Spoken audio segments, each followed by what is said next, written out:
जय स्वामिनारायण विद्यार्थी मित्रों, DRCSના લેક્ચરમાં આપનું હાર્દિક સ્વાગત છે। મિત્રો, આજે થોડુંક મારે કહેવું છે કે આપણે DRCSમાં કેટલું કમ્પ્લેશન થયું। તો આપણે જોઈએ તો DRCSમાં આપણે અત્યારે બીમ સેક્શન ઉપર ચાલી રહ્યા છીએ। હવે બીમ સેક્શનમાં આપણે લોકોએ કયા કયા ટોપિક સ્ટડી કર્યા એનું જોઈએ તો કે singly beam,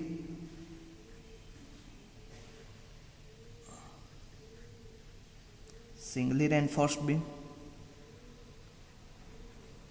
second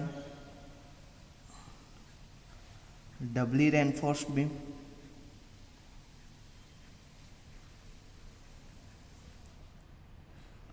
third one shear reinforcement,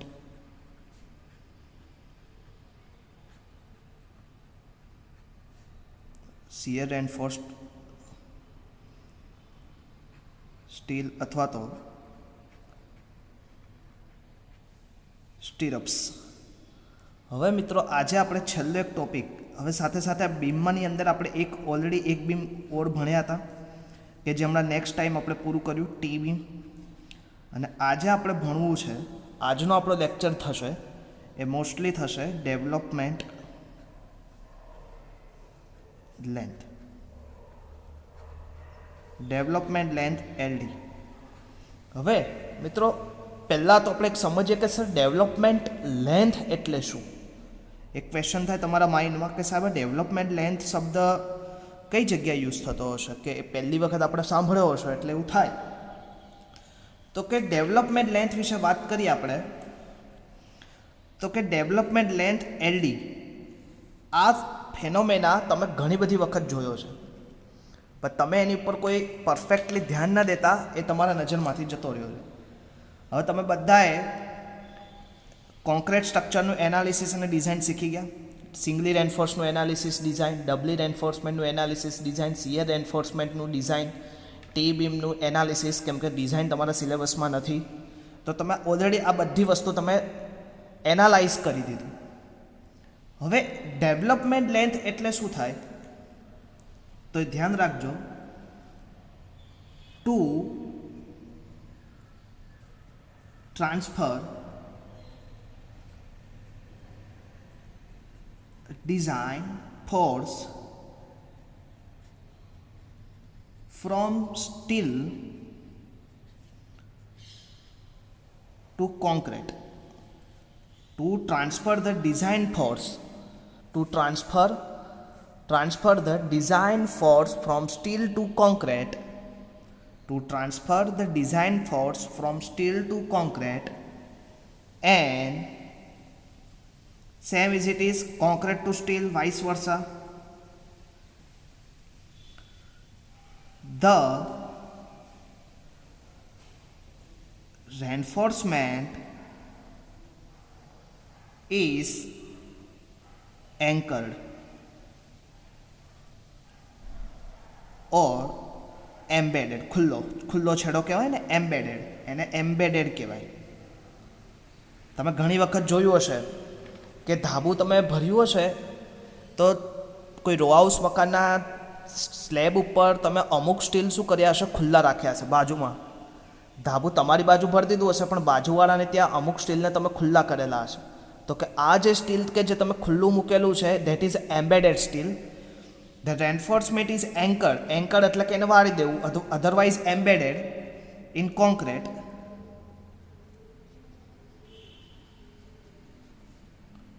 for some length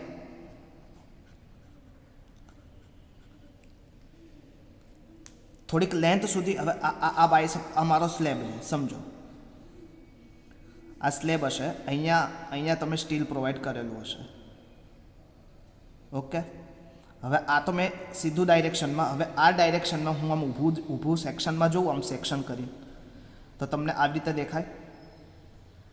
આ જે સેક્શન છે એને હું આવી રીતે જોઉં તો એક સ્ટીલ હોય ને, આ ઊભું સ્ટીલ આ જતું હોય તો અમુક સ્ટીલને હું અમુક લેન્થ સુધી છે ને ખુલ્લું રાખું, તો આ જે લેન્થ છે, the same length concrete anchored or embedded in concrete for some length, a length of reinforced, અહીંયાથી એક અલગ point, the length of reinforced, length of reinforced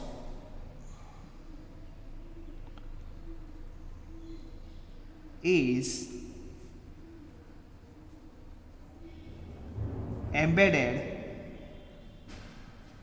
in concrete so that, હવે ઘણો આ જે આટલો ભાગ છે એ કોની અંદર છે? કોન્ક્રીટની અંદર કરાયેલો છે. જો તમે તો કે આટલો ભાગ, the length of reinforcement embedded in concrete so that it can develop the bond stress. એ શું બોન્ડ સ્ટ્રેસ ડેવલપ કરશે? આપણે બોન્ડ એટલે તમને ખબર જ છે, બોન્ડ કોને કહેવાય? The grip of reinforcement. હવે બોન્ડની ડેફિનેશનની સાથે સાથે હમણાં કહી જ દઉં છું. The length of reinforcement is embedded in concrete so that it can develop the bond stress. It can be develop bond stress is term as development length LD. એને જ તમે શું કહી શકો? ડેવલપમેન્ટ લેન્થ એલડી કહી શકાય. કે સાહેબ અમને પ્રેક્ટિકલી કેવી રીતે સમજાવાય? તો કે પ્રેક્ટિકલી આપણે સમજવા માટે હું તમને એક બાય સપોઝ આ કોન્ક્રીટનો બ્લોક હશે. આ કોન્ક્રીટના બ્લોકની અંદર તમે એક સ્ટીલને એમ્બેડેડ કરેલું છે. આ સમજો કે સ્ટીલ બાર હશે. અત્યારે સ્ટીલ બાર કેટલા ડાયામીટરનો છે એનાથી મને કોઈ જ મતલબ નથી. આપણે એક્ઝામ્પલ આગળ કરીએ હમણાં, ત્યારે આપણે એનું ધ્યાન કરશું. અત્યારે આપણે એક થિયરી સમજવી છે. That is a concrete part and that is road of steel અથવા તો બાર આપણે લીધેલો. ઓકે, હવે આ બાર ઉપર હું અમુક પ્રેશર એક્ટિંગ કરું તો આ પ્રેશરને લીધે આ સ્ટીલ ઉપર કંઈક સ્ટ્રેસ ડેવલપ થશે. એ જે સ્ટ્રેસ ડેવલપ થશે is called stress in steel. હવે સ્ટ્રેસ ઇન સ્ટીલ તમને બધાને મેં સમજાવ્યું હતું પહેલા ચેપ્ટરમાં 0.87 F5. અહીંયા સુધી ક્લિયર? હવે અહીંયા શું છે? આ કોન્ક્રીટ અને આ સ્ટીલ એ બંને વચ્ચે એક બોન્ડ બને. હવે બોન્ડ એટલે શું થાય? ખાસ યાદ રાખજો, ધ ગ્રીપ ઓફ. હવે સ્ટીલ હોય ને, સ્ટીલની સપાટી પર તમને બધાને ખબર છે એક બેરિંગ ટાઈપની ગ્રીપ આપેલી હોય. The grip of reinforcement and concrete due to adhesion. બોન્ડની ડેફિનેશન એવી થાય, આપણે લખી જ લઈએ સાથે સાથે.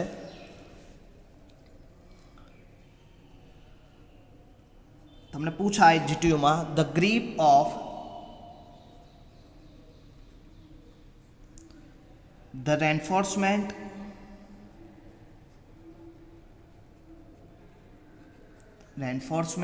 And concrete due to adhesion. હવે એડહેઝન એટલે તમને બધાને આ શબ્દ કંઈ સાંભળેલો છે? કોઈ જગ્યાએ આ શબ્દને તમે એડહેઝન ઓર bearing between steel and concrete is termed as bond. The grip of reinforcement and concrete due to adhesion. Adhesion અને cohesion બે શબ્દ તમે કદાચ આપણે સાંભળ્યા હતા. કોહેઝન એટલે કે બે સેમ પ્રકારના પાર્ટિકલ વચ્ચે એકબીજા જોડે એટ્રેક્શન થાય, that is a cohesion. And two different ટાઈપ્સના પાર્ટિકલ એકબીજા જોડે એટ્રેક્શન થાય, ધેટ ઇઝ એડહેઝન. તો હવે તમે બધાને ખબર હશે કેપિલારિટી એક્શનમાં વિશે આ વસ્તુ તમે ડિટેલમાં અભ્યાસ કર્યો હતો. કેપિલારિટી એક્શનમાં શું થતું હતું?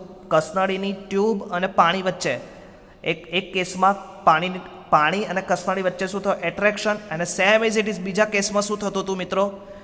કે મર્ક્યુરી અને કસનળી વચ્ચે શું થતું હતું? એકબીજા જોડે, અને મર્ક્યુરી એકબીજાના અણુઓ એકબીજા જોડે શું થતા હતા? કોહેઝિવ ટાઈપ મટીરિયલ બનાવતા હતા. અને એટલે શું થતું? કોનવેક્સ શેપ બનતો હતો, ઓલામાં કોનકેવ શેપ બનતો હતો. અંતર્ગોળ અને બહિર્ગોળ. આ બધી વસ્તુ ઓલરેડી આપણે ભણીને આવ્યા છીએ.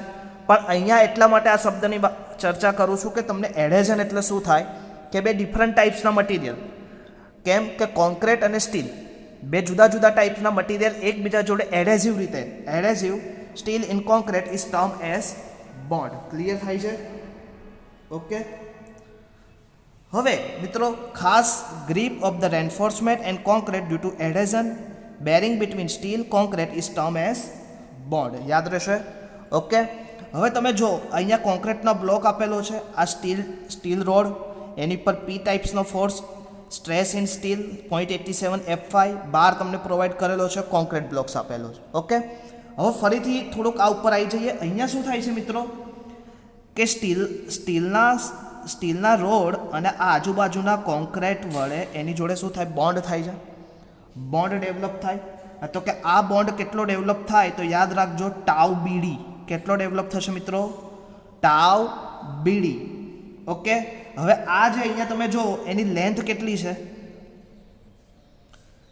તો કે આ જે લેન્થને નામ આપું LD, એને કહેવાય ડેવલપમેન્ટ લેન્થ. આ કેટલી રાખવી એ તમારે ફાઇન કરવું છે, ડેવલપમેન્ટ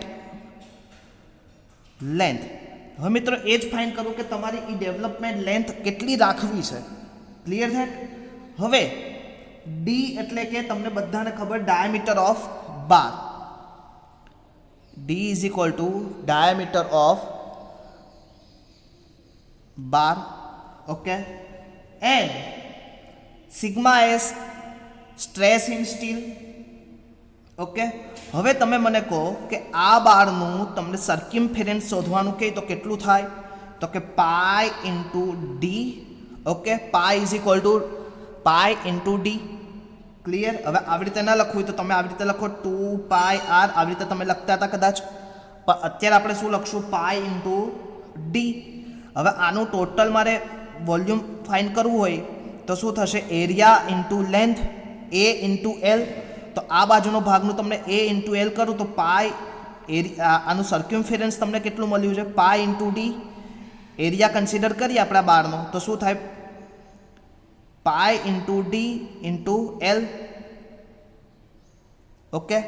તો આ વસ્તુ તમને ક્લિયર ખબર પડી જાય, સર્ક્યુમફરન્સ ઇન્ટુ લેન્થ. હવે બાજુની સાઈડ, સામેની બાજુ ખુલ્લો છેડો, તો ખુલ્લા છેડાનું કેટલું આવશે? π/4 ડી સ્ક્વેર ઇન્ટુ એની પર સ્ટ્રેસ ડેવલપ થાય છે. ઓકે. તો બંને બાજુ આપણે જોઈએ તો stress in concrete embedded bar is equal to stress in free bar. એ બંનેનું આપણે સરખામણી કરીએ તો આપણે કરીએ સામેથી. ચલો જો ફિગર તમારી નજરમાં રાખજો મિત્રો. ખાસ આ ફિગર છે ને તમારી નજરમાં, હું અત્યારે નીચે જ રાખું છું ખાસ, પછી હું તમને નોટ્સ તરીકે આપી જ દઈશ, પણ એટલી વસ્તુ ખાસ આપણે નજરમાં કે સ્ટ્રેસ. હવે તમે અહીંયા જો આની અંદર જે પ્રોડ્યુસ થાય તો એને હું આવી રીતે લખી શકું તો કે આપણે કોન્ક્રીટની અંદર જે ફાઇન્ડ થાય તો કે એને LD into pi into D. અહીંયા સુધી તો ક્લિયર થઈ ગયું. હવે હવે તમે લોકો અહીંયા જો હમણાં જ તમે કીધું કે કયો સ્ટ્રેસ પ્રોડ્યુસ થશે આ એમ્બેડેડ બાર અને કોન્ક્રીટની ડેવલપમેન્ટમાં, તો કે તમે લખી શકો shear bonding stress is equal to free bar ઉપર તમારો સ્ટ્રેસ કેટલો આવશે તો કે π/4 into D square into sigma S. Clear થઈ જશે? તો હવે આને આપણે સોલ્વ કરી દઈએ. ઇઝી છે. LD is equal to π/4. હવે પાઈ કેન્સલ થઈ જાય મિત્રો. ઓકે. તો જતું રહે, પાઈ કેન્સલ થઈ જશે. હવે અહીંયા શું વધશે? Sigma S D square upon D LD into tau BD. D cancel out થઈ જશે તો વધશે શું? Sigma S into D sorry LD તો આપણે નથી લેવાનું, અપોન ટાઉ 4 ટાઈમ. હવે મિત્રો અહીંયા જો 4, આ 4 તો આપણે ભૂલી જ ગયા, તો આ 4ને આપણે કન્સિડર કરવા પડશે 4 ટાઈમ ટાઉ બીડી. તો આ તમને શું મળશે? Development length. આવડે? હવે એમ થાય સાહેબ કે આ તો અમને ખબર ન પડે તો ટેન્શન નહીં લેવાનું, તમારી બધા પાસે IS 456 છે. IS 456માં પેજ નંબર 42 કાઢવાનું. હું તમને દેખાડી દઉં, અત્યારે આપણે ત્યાં બી જતા જ જઈએ. હવે પેજ નંબર 42 એમાં 26.2 development length of stress in reinforcement દેખાય છે, બધાને વિઝિબલ છે? Okay. Development of stress in reinforcement. The calculated tension or compression at any bar at any section shall be developed on each side of the section by the appropriate development length or end anchorage or combination thereof. હવે ઘણી વખત શું થાય, તમે બારને તમે embedded કરો, પણ એમ્બેડેડ કર્યા સિવાય પણ એને એક્સ્ટ્રા તમારે એને શું કરવું પડે, બાઇન્ડ કરવો પડે. હવે એ બાઇન્ડ કરવા માટે તમારે એક્સ્ટ્રા લેન્થનો સળિયો જોઈએ. કેટલો જોઈએ તો એ આપણે આ ઇક્વેશન વડે મળે. Development length of bar phi into sigma s 4 into tau bd. હવે અહીંયા મિત્રો phi એટલે એનો શું લીધું, ડાયામીટર ઓફ બાર જ લીધો છે. એટલે આપણું સૂત્ર શું આવ્યું, sigma s into d 4 tau bd. એટલે કે આ શું આવશે, ડાયામીટર ઓફ બાર. આ શું આવશે, stress in tensile stress for tau BD એટલે કે bonding stress. Same is it is અહીંયા આપેલું જ છે તમને આખું ઇક્વેશન. તમારે જીટીયુમાં કોઈ જ મોઢે રાખવાની જરૂર નથી. 42 નંબરના પેજ ઉપર આ ઇક્વેશન તમને આપેલું છે. જીટીયુમાં તમને 2 માર્ક્સનો એક્ઝામ્પલ કમ્પલસરી પૂછશે કે એલડી મને શોધીને બતાડો. Clear that? તો એલડીનું સૂત્ર phi development length is equal to diameter into sigma S upon 4 tau BD. યાદ રહેશે મિત્રો ખાસ. તો હવે આપણે આગળ એના થોડાક એક્ઝામ્પલ આપણે જોઈએ. હવે સાથે સાથે અહીંયા શું કીધું, development length include anchorage value hooks in tension reinforcement for the bar of section other than circular, the development length should be sufficient to develop stress in bar by bond. Clear? આ સૂત્ર ખાસ એક યાદ રાખજો, page number 42 ઉપર આપેલું છે. Okay. હવે એ જ જગ્યાએ હું તમને બીજી આપણે હવે જે કામની વસ્તુ છે એક્ઝામ્પલ માટે એ આપણે શોધવું છે કે સાહેબ મેં ઇક્વેશન લીધું, એમાં મને ટાઉ બીડી મને કેવી રીતે મળે, તો કે ટાઉ બીડી શોધવા માટે design bond stress in limit state method plain bar in tension shall be બિલો.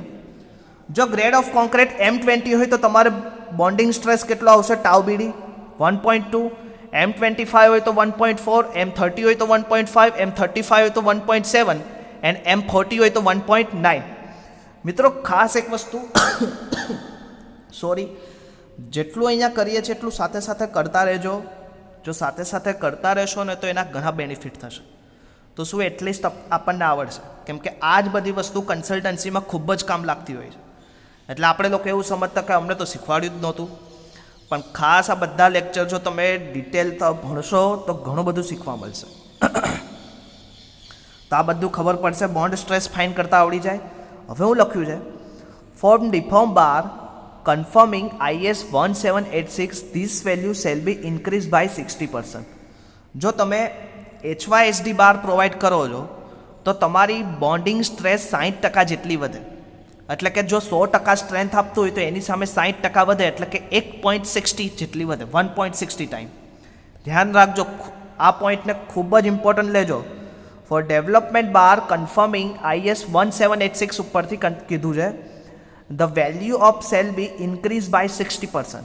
હવે 60% વેલ્યુ ઇન્ક્રીઝ થાય તો મિત્રો ખાસ એક વસ્તુ ધ્યાન રાખવાની કે ટોટલ તમારી વેલ્યુ કેટલી ઇન્ક્રીઝ થશે, 1.60. ફોર બાર ઇન કમ્પ્રેશન, જો કમ્પ્રેશનમાં બાર હોય તો value of bond stress for bar in tension shall be increase 25%. જો તમારો બાર કમ્પ્રેશનમાં હોય તો value of bond stress for the bar in tension shall be increased by 20%. For bar in compression, the value of bond stress for the bar in tension shall be increased 25%. The value of bond stress in working stress design given B.2.1. હવે B.2.1 ને અત્યારે આપણે કોઈ જ જરૂર પડતી નથી, આપણે એટલું 3 પોઈન્ટને ખાસ જોવાના છે. ઓકે. હવે આપણે એક વસ્તુ જોઈએ કે તમને M20 ગ્રેડ કીધો હોય, ડાયામીટર તમને આપી દીધો હોય, તમને કીધું હોય કે તમારો બાર ટેન્શન બારમાં છે. હવે ટેન્શન બારમાં હોય તો તમારી વસ્તુ ખાસ એક વસ્તુ, ટેન્શન બાર Fe250, તો M20 ગ્રેડ હોય તો M20 ગ્રેડ માટે તમારો કેટલો આવે, 1.2. હવે તમે જે પ્રોવાઈડ કર્યો સ્ટીલ એ HYSD સ્ટીલ છે કે માઇલ્ડ, તો કે HYSD. જો HYSD સ્ટીલ તમે પ્રોવાઈડ કરો તો તમારે બીજું કેટલું વધારવાનું થાય, 60% વધારવાનું થાય. તો 1.2 તો ખરા, એ સિવાયનું બીજું 1.60 મલ્ટીપ્લાય કરો તો ટોટલ બોન્ડ સ્ટ્રેસ મળે. હવે એ જે બોન્ડ સ્ટ્રેસ મળે એ તમને અગાઉના આપેલા ઇક્વેશનમાં અહીંયા પુટઅપ કરો. સિગ્મા એસ એટલે 0.87 F5, ડાયામીટર ઓફ બાર તમને 20 mm અને 4 તો તમને ડેવલપમેન્ટ લેન્થ મળે. તો આપણે એક એક્ઝામ્પલ સોલ્વ કરીએ. ક્લિયર? હવે તમને બધાને મેં એસાઇનમેન્ટમાં ઓલરેડી ડેવલપમેન્ટ લેન્થ ચેપ્ટર આપેલું જ છે. ખૂબ જ ઇઝી ચેપ્ટર છે. આજે સાથે સાથે એસાઇનમેન્ટ પતાવીને મને 6 વાગ્યા સુધીમાં મને બતાડી જ દેજો. ઓકે, આની નોટ્સ બનાવજો. હવે આપણે એના એક્ઝામ્પલ સોલ્વ કરીએ અમુક. હવે એક્ઝામ્પલ જો કેવી રીતે આપેલા હોય, ફાઇન તમારે બધા અત્યારે IS 456 મેથડથી જ કરવાના છે, કોઈએ SP60 મેથડ યુઝ કરવાની નથી. ફાઇન્ડ ધ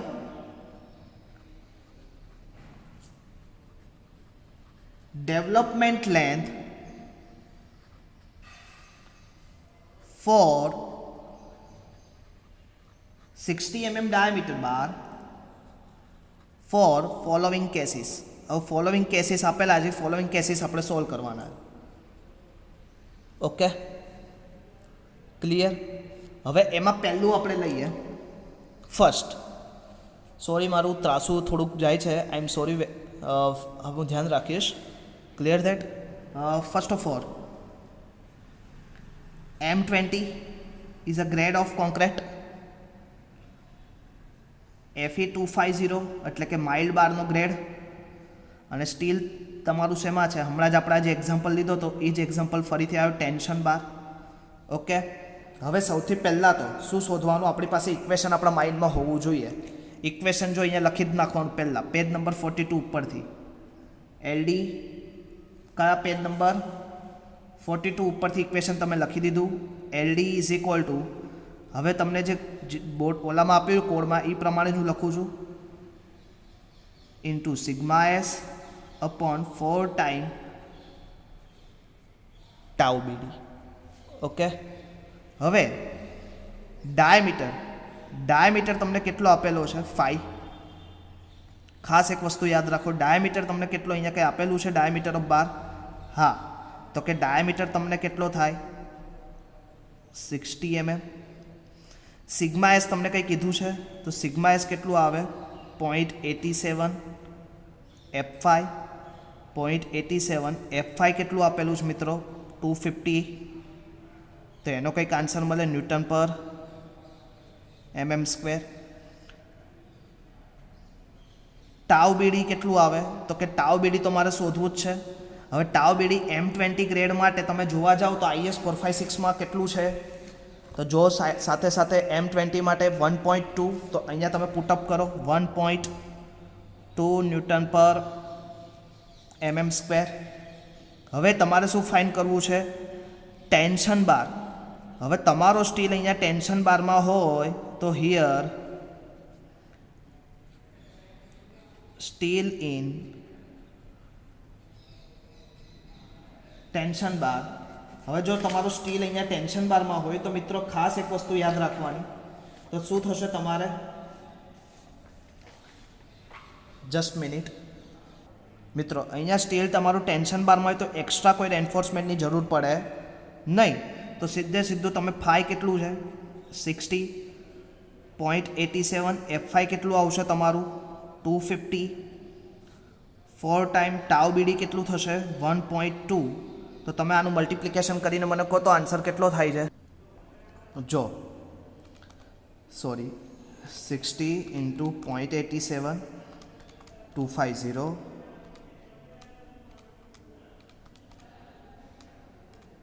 2 કેટલું થાય?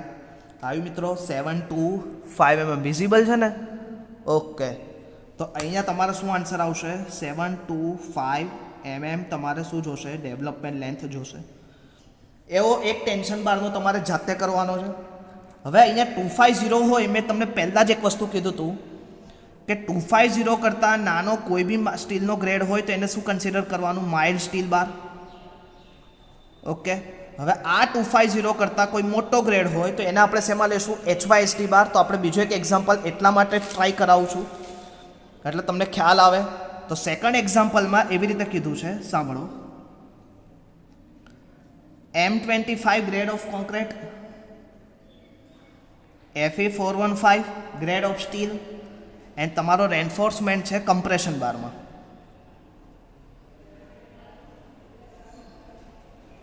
ઓકે, હવે ફર્સ્ટ ઓફ ઓલ તમને પાછું સૂત્ર લખી દેવાનું જે આપણે ઇક્વેશન આપ્યું હતું પેજ નંબર 42 ઉપરથી.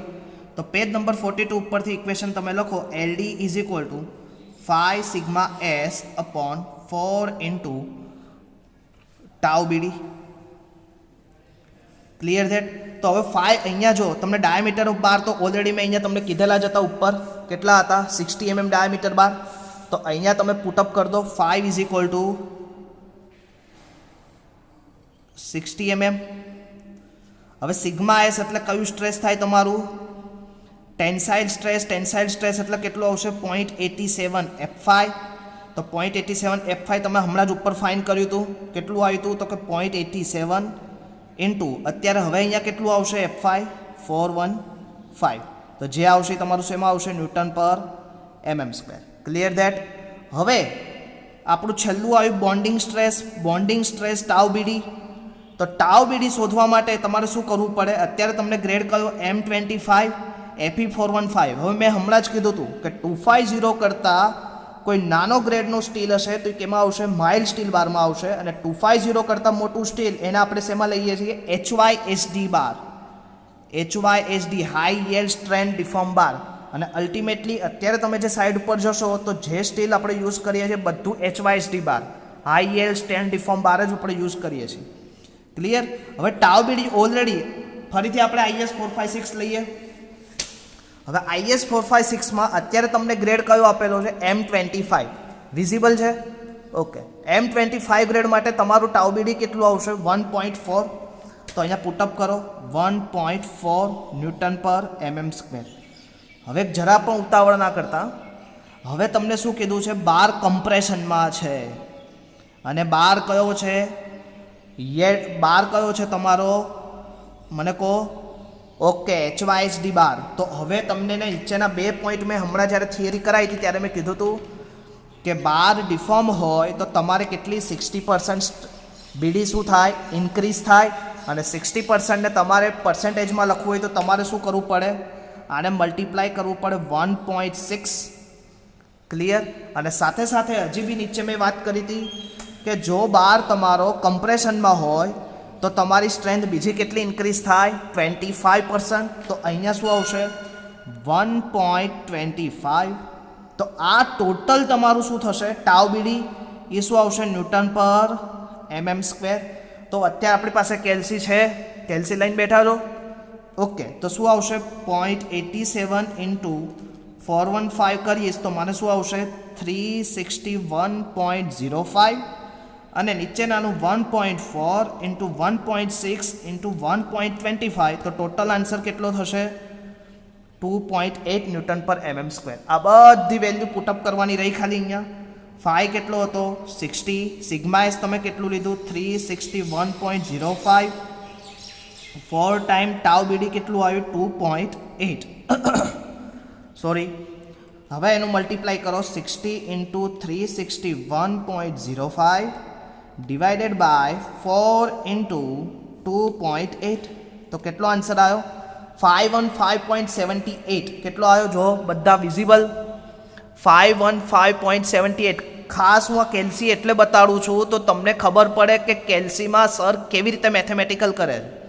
એટલે આખો આન્સર આપણો સાચો હોય થિયરી સમજી ગયા હોય પણ જો મેથેમેટિકલ કામ ખોટું હોય તો એક્ઝામ્પલ તમારો ખોટો જ રહે એ પછી સાચો ના થાય.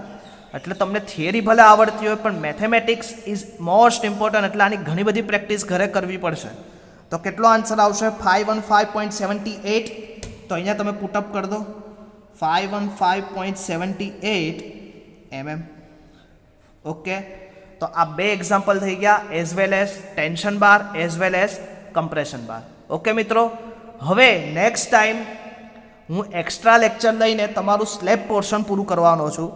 સ્લેબ પોર્શનમાં આપણે આવી રીતે 3 એક્ઝામ્પલ આવશે 1 way slab 2 way slab and continue slab. તો એનું તમને ખાલી બ્રીફ કરી દઉં કે આપણે નેક્સ્ટ લેક્ચરમાં શું ભણવાનું. તો નેક્સ્ટ લેક્ચરમાં મિત્રો હું સ્લેબ પોર્શન સ્ટાર્ટ કરવા જઈ રહ્યો છું. અત્યારે એક્સેલ લોડેડ કોલમ હું કન્સિડર નથી કરતો કેમ કે એનું વેટેજ પ્રમાણે જોઈએ તો સ્લેબનું વેટેજ વધારે છે એટલે હું પહેલું સ્લેબ પકડવા માંગુ છું. હવે સ્લેબમાં તમે જુઓ તમારે શું ભણવાનું છે. સ્લેબમાં તમારે લોકોએ પહેલું one way slab, two way slab અને લાસ્ટ કન્ટિન્યુઅસ.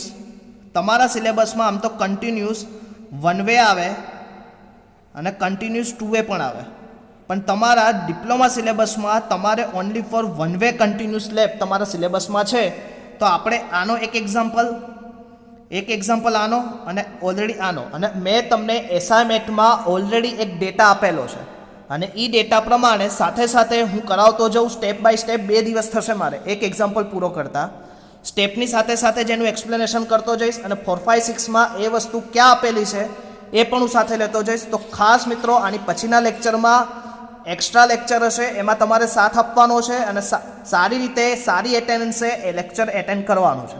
તો નેક્સ્ટ ટાઈમ ફરીથી મળશું. આજે 6 વાગ્યા પહેલાં ડેવલપમેન્ટ લેન્થનું જે એસાઇનમેન્ટ છે એ મને સબમિટ કરાવવા વિનંતી.